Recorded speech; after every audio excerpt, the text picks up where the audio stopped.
Vivekananda, Mahatma Gandhi, and Sri Aurobindo that shaped the mind of modern India. It explores the Indian ethos in new management philosophies. So we eventually ended up using this model of knowing, doing, being. Is not a new model to us. The first of its kind in India, it believes ethical values can be tutored, if not taught, to help students learn experientially to make a difference, if not to the world, at least to their future organizations beyond the management domain. A domain where we can become stronger over the next few decades, as I see it, is the domain of knowledge creation. And when I say knowledge creation, I don't mean in its purely in terms of just publishing something in Western journals or creating more books. As I see it, for me, knowledge creation is all about relevant knowledge creation. And the biggest challenge being located as a public institution in a third world country is to create knowledge that is of relevance to people around. When I say people, I mean people who are underprivileged, people who are subaltern, whose voice has been somehow been missing from our classrooms, from in our research output. And for me, that's the biggest challenge. How we do it, how we create institutional mechanisms that encourage inclusivity, how we create institutional mechanisms that give voice to underprivileged is something we need to closely work upon and to encourage. I would say it has not been a bad decision that I came here to do my PhD in this place, and IIM Calcutta allowed me to do a PhD even though I did not have economics background. So there are very few places in India which allow you to cross over disciplines, and the IIMs were one of such institutes where you could be a graduate in any discipline, but you could shift over to another area if you are interested.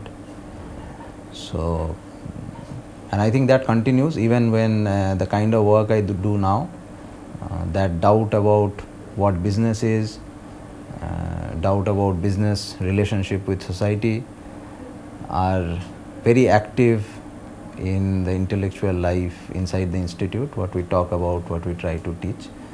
And I think that's an important facet of what we are as an institute or as a community. Okay, the time that I was at IIM Calcutta was 1969 to 71, and the biggest impact that the institution made on me was that I came, like many other students even today, from the mathematics, physics type of background. And part of the Indian education system thereby deprives you of any knowledge of things like the social sciences and the humanities. And for me, the biggest impact was to come into contact with topics such as economic history and sociology and social psychology and so on, which kind of made us all look at the world very differently from what we'd done before. And that remains with me even today. When I face a business issue, I always start looking at how did it evolve over time to become a problem, the historical background to that, what are the societal impacts which any action that I take may happen, and so on. So I think the biggest impact that institutions like IIM Calcutta made on students was to broaden their approach to life. While it is academically rigorous, students, it's not just about acads. Students have a lot of freedom to pursue any activity under the sun. We have competitions happening every other day. We have a huge number of activities, a huge number of clubs which organize a lot of events and competitions. So that really makes the whole B School life really interesting. INCA, which is also known as Initiative for Community Action, is one of the largest student clubs, and to my mind it has been around since 96, if not earlier. And essentially what INCA does is, its motto is to help those who help others. INCA over the years works with different NGOs and helps them solve their management problems. We offer free management consultancy to various NGOs. This year we have been working with around 18 NGOs on 22 different projects. Apart from NGO consulting projects, we undertake a lot of social initiatives on the campus. This is done to increase the awareness of students of IMC towards the social causes. Well, coming to IMC was an exhilarating experience for me, as I come straight from college, from undergraduate college. So coming here, I met a lot of people who had way more experience than I had. So it was a great learning experience that way. And the great thing about IIMC is that as you move out the campus, everywhere you go, you meet an IIMC alumnus. The bonding is just so incredible that you carry that IIMC name with you and you get to interact with so many people and establish that connect with them like immediately.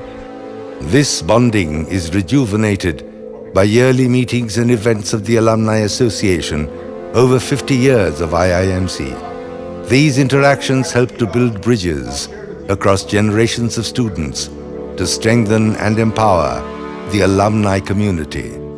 Most important thing I learned here was the importance of independent and critical thinking.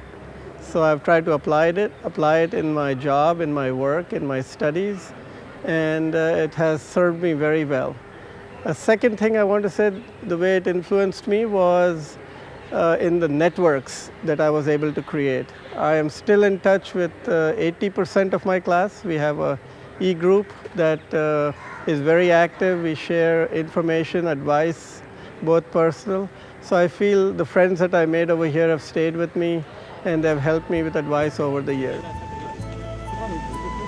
High levels of competition, exacting academic discipline, rising expectation, relentless struggle to keep up with one's peers. With these challenges come IIMC's brand of freedom, the on-campus liveliness, and the emerging synergy of knowledge. From the 50th year milestone, it looks ahead with a bold question for the future. How many roads must a man walk down before you can call him a man? Yes, and how many seas must a white dove sail before she can rest in the sand? Yes, and how many times must the cannonballs fly before they are forever banned? The answer, my friend, is blowing in the wind. The answer is blowing in the wind.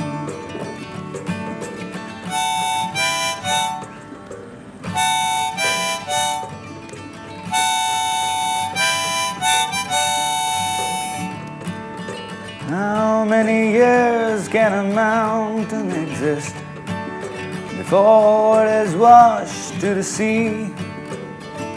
Yes, and how many years can some people exist before they're let to be free?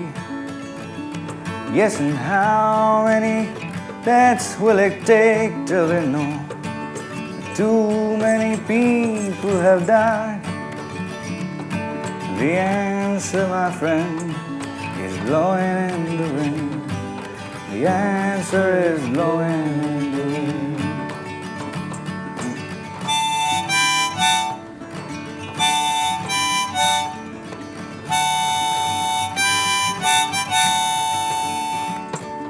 How many times must a man look up before he can see the sky?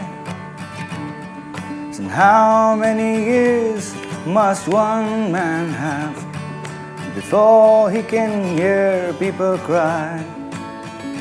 Yes, and how many deaths will it take till we know that too many people have died? The answer, my friend, is blowing in the wind. The answer is blowing in the wind.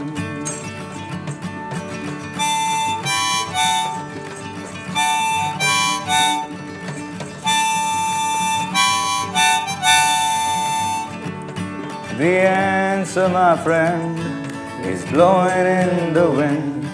The answer is blowing in the wind.